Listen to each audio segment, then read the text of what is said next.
Story time. So I'm out squatching with this group of people, and we're in another state, and we find some tracks. Okay, and the tracks kind of go like in a certain direction, and the we'll call him the organizer of the expedition. He's like, "Do you think we can track it?" Well, he asked this to the group. Well, I had just read, like, just like days prior, I had read a book on tracking. It's by Charles Lamica. He's a retired Alaska State Trooper. You can find it on Amazon. It's a really short book, but it's really good. Like, I learned a lot.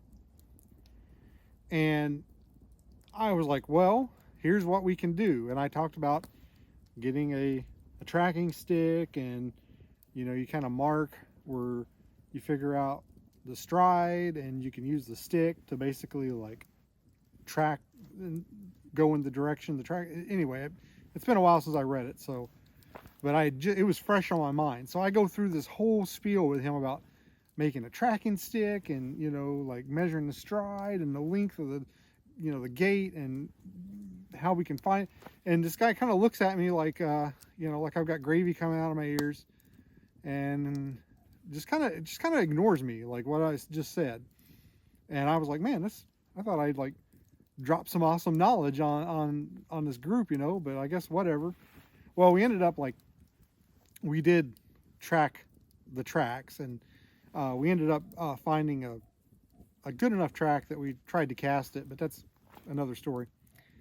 So fast forward like 2 or 3 years or so, I'm at an event with the same guy, the organizer of the expedition that we were on, and he's talking to another gentleman that I'm familiar with, and I just kind of, how you walk up in the middle of a conversation, and this gentleman is telling the organizer how to make a tracking like how to track something. Like, basically he's telling him everything that I told him like several years prior.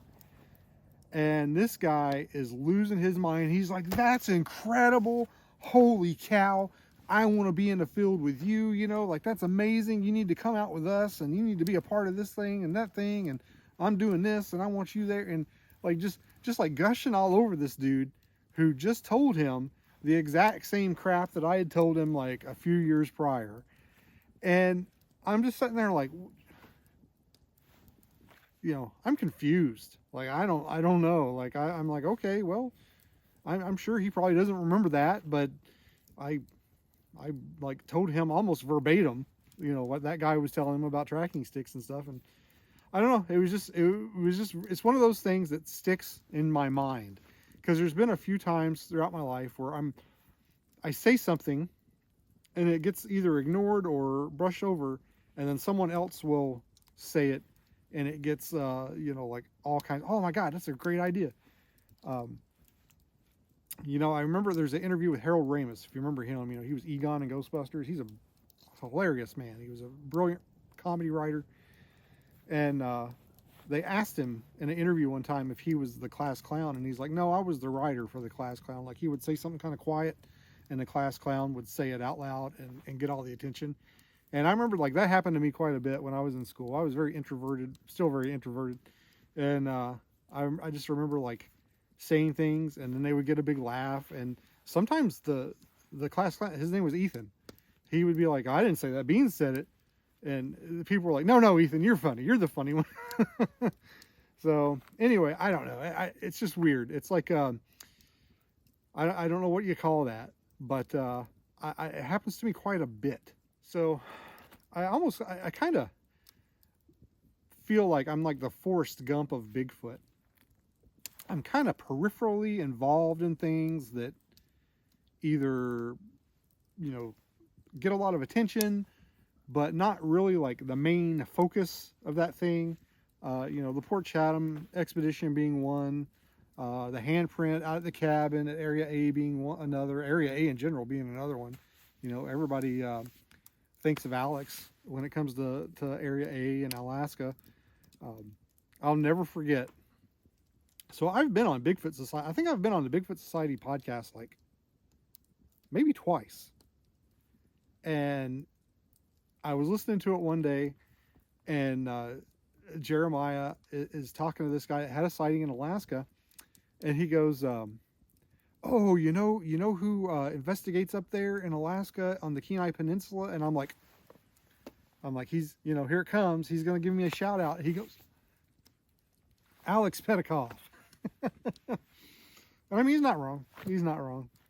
So, I'm the Forrest Gump of Bigfoot back here, y'all. I'm just just doing my thing. Life is like a box of squatches. Story time. I feel like I've told this one before, but I think it was just on TikTok. So, I don't remember how old I was. I was probably about 18 or 19.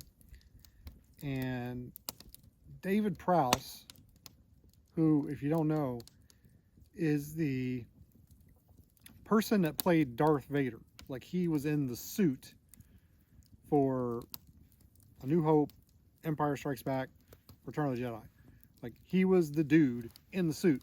James Earl Jones, of course, R.I.P., did the voice, but David Prowse was in the suit, like physically doing the acting. So he was going to be at our local comic shop signing autographs. And I, of course, was a freaking Star Wars nerd at the time. And so I go, and I ended up getting like interviewed by the news. I don't know if it was ever on TV. I don't know what channel it was on. I never saw it.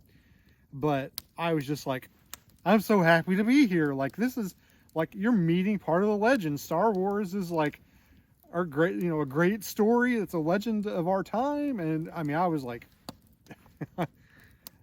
I was laying it on.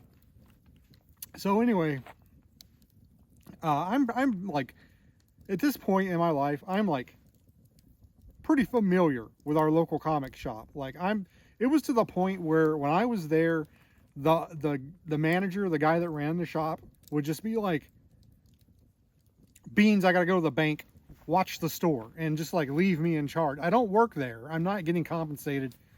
I had no actual authority other than him just telling me, "Hey, you're in charge. I gotta run across the street to the bank, or I gotta go to the post office or something."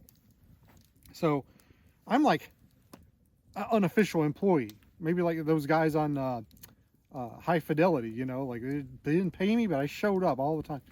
So I get there, there's like a line. I go up, I meet David Prowse. He signs my VHS copy, which I still have, my VHS copies of the Star Wars trilogy. And I'm kind of standing off to the side, like watching everything. And the owner, or I don't think he was the owner, I think he was the manager, it doesn't matter. The manager asked David Prowse, "Mr. Prowse, do you need anything? Can we get you anything?" And Mr. Prowse, of course, he's British, so he's like, I'd rather like some hot chocolate." And I could see Kevin's face, just like it's like June. It's 90 frickin' degrees. We're in Kentucky. We're in the hell. Is he gonna get hot chocolate? Well, I just happen to know where I could get hot chocolate.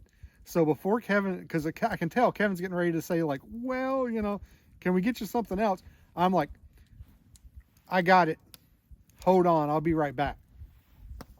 So I run outside, get in my truck. I drive like 90 miles an hour, probably like a half mile down the road to the gas station, because I knew they had like a cappuccino machine and a hot chocolate machine.